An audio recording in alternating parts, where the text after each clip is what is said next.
జాలం వెను తిరిగి వస్తుంది కాలం రేపుగా మన పాపగా పుడుతుంది సరికొత్తగా నీవు నాకు తోడుగా నేను నీకు నీడగా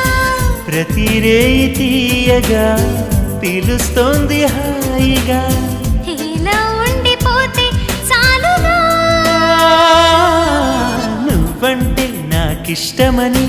అన్నది నా ప్రతి శ్వాస